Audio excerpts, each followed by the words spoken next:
a resources. Let's deploy resources to Azure using Terraform, right? So I'm going to be deploying a web app, so an app service plan with a a web app, right? For like whenever you have an application that you'd like to run on Azure, you'd need a web app, right? So for you to have a web app, you need a resource group, an app service plan, then a web app to host your web application. So created, I have written um I've written a Terraform configuration that will just um deploy that configuration, deploy those resources to Azure without having to use the console or the portal, right? So let me let me go in. Uh, let me clone my repository. Let me clone my repository. I've already copied the link to my repo. So my configuration is my GitHub function, or within an organization you'd have to have development stages, and you'd have to have testing stages, and you'd have to have production stages. So I'm just going with the dev and test because I'm not really producing anything. So this is my environment folder. With dev and test, we have modules, right? So what's inside modules is it is my app service, right? We are creating my resource is being created here, right? My resource is being created here, my app service plan, and my web app using Linux web app, right? It's getting created inside the modules folder, or inside the modules um, app service, which is inside the modules folder, right? So if I needed to create something else, like I don't know, a database, right? I'd create another folder here for that database, but that's a story for another day. So inside my dev, I have um, a resource group. So like I'm going to have different resource groups for each environment, because it is not best or good practice to keep your environments on a same resource group. I know that I'm not going to be doing anything production wise, so that's going to be affected with keeping my resources inside the same resource group. However, for best practices, just need to keep your environment separate, even for the location too. If the requirements requires you to separate even the locations aside from your resource groups, right? So I'm creating my resource group, which is going to be named as you can see, I have local resource group here. On my local, my resource group is RG, var application, var environment, right? So inside my variables, we have application, customer portal, dev. So in total, my resource group will be named RG. Let me just write here.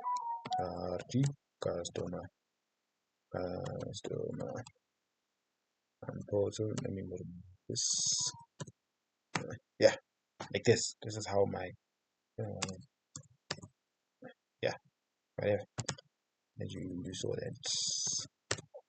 Uh, Even my test, right? I'm deploying the same thing for both these environments, right? Because obviously when you need to deploy or develop, you need a certain amount of resources, and they are more or less the same when even like when for the development environment and the test environment, the resources are the same, if not different by an inch, no, like for by allocation, whatever. But they are said that the resources that you need for your dev and test are more or less the same. But for production, they could differ a lot, right? Because production will not require a large sum of resources, as you would have to, as that would be the final stage of your development cycle, of your software development cycle, life cycle, right? So your resources would be reduced. And but for the dev and the test, that's not the case. Sometimes I don't know.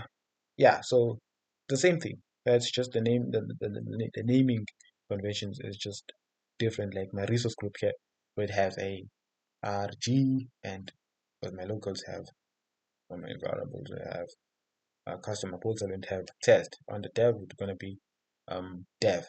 uh, and if it's for, like, for this is for owner, and like when you're tagging, like for um knowing who did what, who is responsible for creating this resource group. Yeah, if you want that feature, advisable. So I'm going to deploy um resource groups for the dev, a web app for a dev, and then do the same thing for the test environment, right? So whilst doing that, we have um our backend, right? We have our backend where our TF state file is going to get stored on, right? So my storage account, I've already prepared a storage account. Okay, yeah, I prepared one single storage account, and for both these environments, right? For both the dev and the test. However, the containers are different, right? They are situated in the same storage account, but my container name for the dev environment is dev, and my container name for my test is test, right? Yeah, I did so. I created the containers within the same storage for, like, just doing it. Like, I know I could be doing separate resource groups and separate storages for each environment when it comes to the TF state or the backend. However, just like, because I'm going to delete these things, I'm using Terraform destroy. As soon as I'm done with this video, I did not see a reason to just like create a plethora of resources within my portal. So yeah, that's the only reason. However, for a production grade um environment, it's required that you keep your state files within different storage accounts and within different resource groups, and sometimes within different locations, right? Mine are all in South Africa North, because yeah, I'm in South Africa. Uh, so what else? What else do I need to mention? Mm, okay, providers. This is required. Okay, this is required. So yeah, let me just do this thing, right? Let me just run this guy. Enough yapping, enough yapping, enough yapping. Let me use git bash. Not just like the colors, but it's the same thing. Bash, cmd, PowerShell, all of these scripting terminals are the same. I just like these colors. And yeah, I would use this guy. This guy is much more faster than all of these. Like, I mean, the git bash is faster than this one, right? It's faster than the embedded terminal, or the Visual Studio embedded terminal. But yeah, I'm just gonna do this. Use this. And let me go to my environment. Demo CF. Go to my dev. Able. What do you want? So yep. Yeah. So as you can see, there's nothing here. There's no TF state file. There's no log files. There's nothing. I haven't created anything, right? Let me log in to your Azure. Let me log into your log into Azure. So I'm inside the dev folder, so I'm going to be deploying for the dev. Then I'll be deploying for the test. I'm just gonna create another terminal here.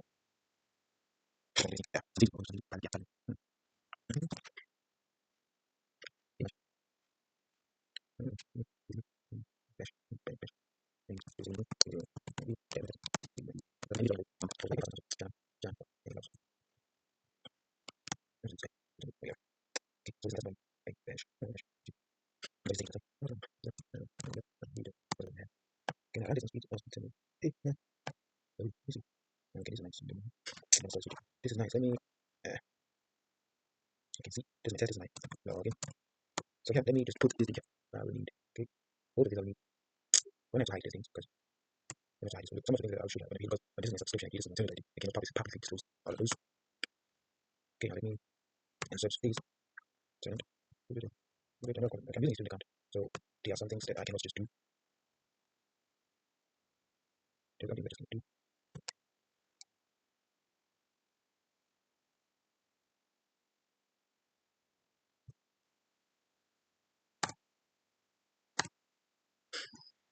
yeah, mm, so this is my test and this is my dev environment, right? Now, first things first, we need a Terraform init, right? To initialize, to initialize my Terraform within this folder, the test folder. Terraform, same thing here, init. So this is my resource, my storage account name, right? This is my storage account name, storage account. This is my containers. I have dev and test, as I said. I have dev and test, and within these containers, I have assigned an RBAC or rule-based access control as required by HashiCorp. Right? HashiCorp needs this role in order for the storage blob data contributor on the container level, in order for this guy to read or to be able to give access to the containers, these containers. So yeah, I needed to assign a role to myself. So my roles, I think I'm using a student account. But that doesn't matter. I need to check my roles here. I don't know why I am don't know my access within the data.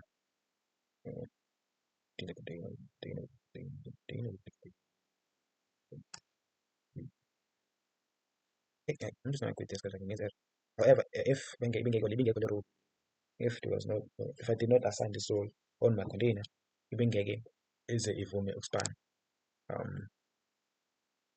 My pen will not work. So whenever I would run a Terraform, Terraform init, because the Terraform init is where the backend is getting stored, or where I was saying like on my test. Let me see now.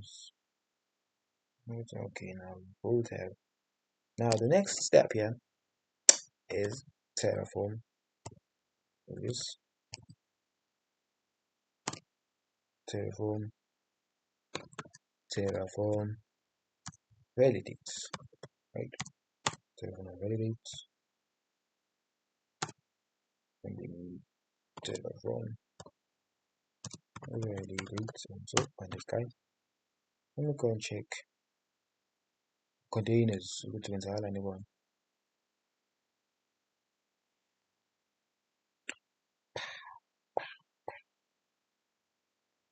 I should have, oh yes, you see my Terraform test.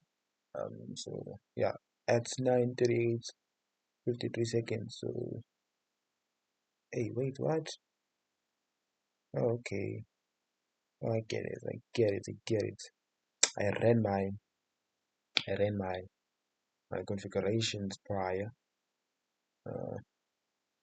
Okay, yeah, I ran my configurations prior. But this guy should be updated now. This guy should be updated. Okay, I'm using the same thing, right? Full formats.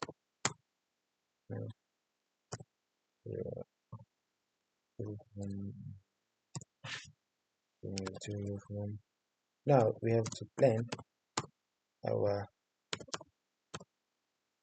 deployment. So Terraform has this feature of like showing you what is going to be added, what is going to be deleted, or what is going to be changed. Like if you have changes to your Terraform configuration, it's going to show you like you changed how many things, either 2 or 3, what was changed. If you run a Terraform destroy, it's going to show you how many resources are going to be destroyed and all of those things. So you're going to see here. Let me this that's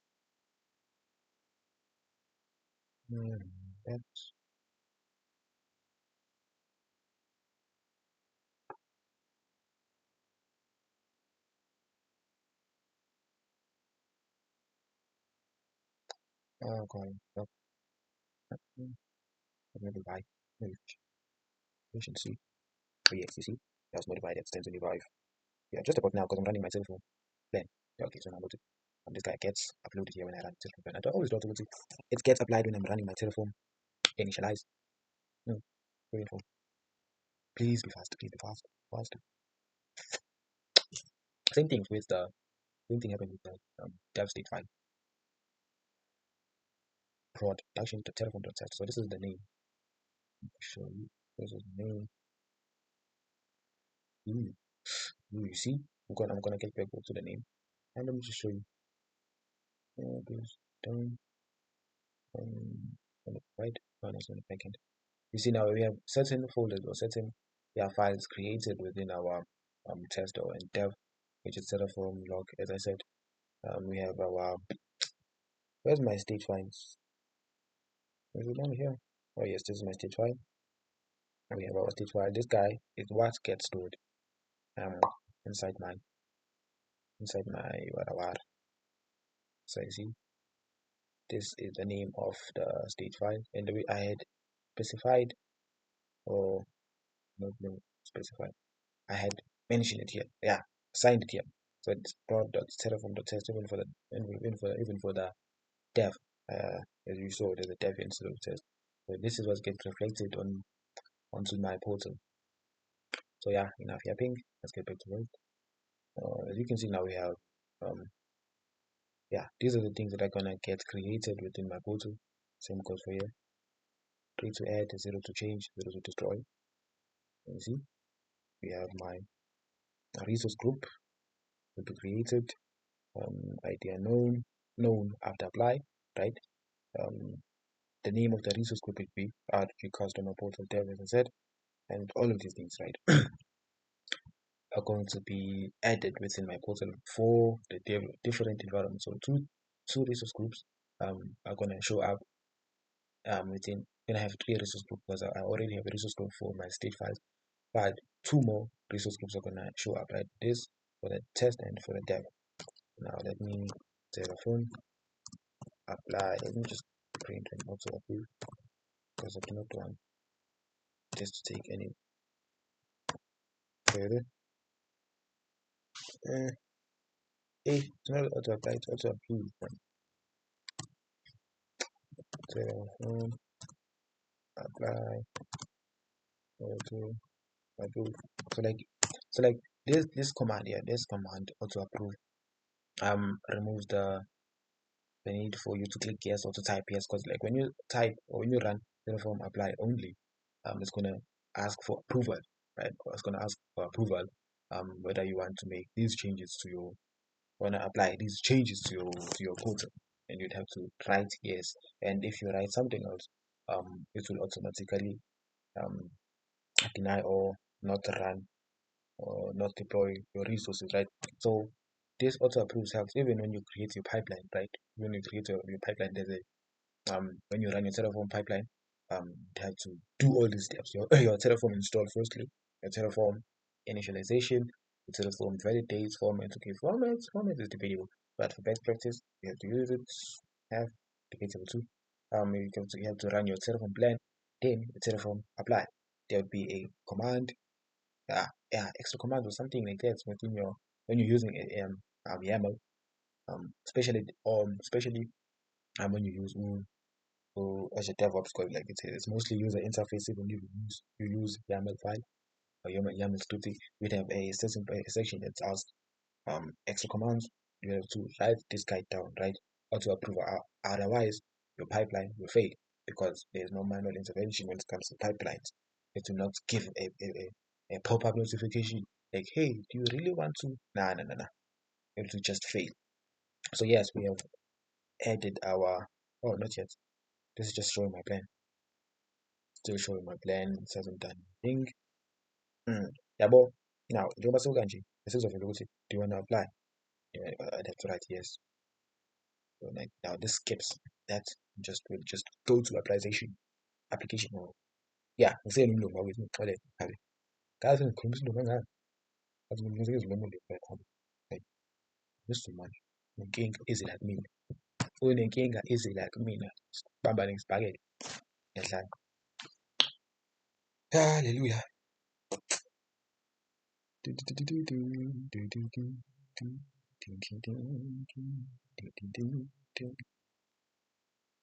Into the unknown, into the unknown. Frozen madoda. Mina ngidampulake. The doms ulethanda Frozen, yebo. Yebo. Thanda Frozen. Kade ngibuka futhi ilentuzi. The Wicked Witch of the West. Yebo. Kade nje yey'thu sengibukile. Imnandi futhi. Sakudinga ngiyibuke futhi. Kunenkinga ezila mina manje cash. Ngani nje sidala ukuthi uma ngivuka ngiyaphefumula mina. Phefumula cima ibani futhi. Hayi cash futhi. Work akusiwona kimi. Shesha. Bhek 1 minute elapsed uze ngikhomele ukuthi kuphele i-minute lonke la. Ubhizi uthi still creating into eyodwa. Hayi 2 minutes. Create into eyi-1. Uthi mase ngikushaya. Qhuma ifinyila kabi. Phume ngehle futhi. I'm like bad. Even now, I'm speaking to myself like, how crazy am I? Speaking to myself. I know that you're going to be listening, hopefully. But speaking to myself nonetheless. So yeah, app apply completed. Resources added. Now let's go check the magic. Let's go check umlingo. Within our pool. So this is my state account. Yeah, this is my resource group. Storage account, I mean. Yeah. Now let's voila. Voila.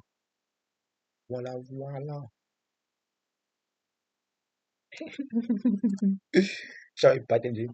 So nje boom. Repeat. Where's our things? Yebo, ubrazo mina. Manje ukuthi my resource group sapi. We have yebo. Our dev resource group, our dev photo group. Our test group. So within my dev, there is my. As you saw that we probably have everything that's specified. My app service plan, and my app service plan, and my app service, which is my web app. So yeah, that's pretty much it. Same goes for. Alright, same goes for my test resource group. We have obviously this is empty. With the utilization of pipelines, we can parse out your web app here. Even normal pipeline through manual. Bese ukuthi uyiphose ku-GitHub into yakho kunamanje uzoyideploya la yabo kuyasiza ukuthi ukwazi u-Terraform. The engine it takes about like 10 minutes 20 minutes tops to set up because you have documentations within the HashiCorp here, Terraform HashiCorp, where you can just like copy and paste and modify a few things, and even Visual Studio Code. Whenever you write something, right, like it gives you a hint. So just my doing it on the wrong file. Like you get hints, like it's easy to set these things up, right? You manage. So you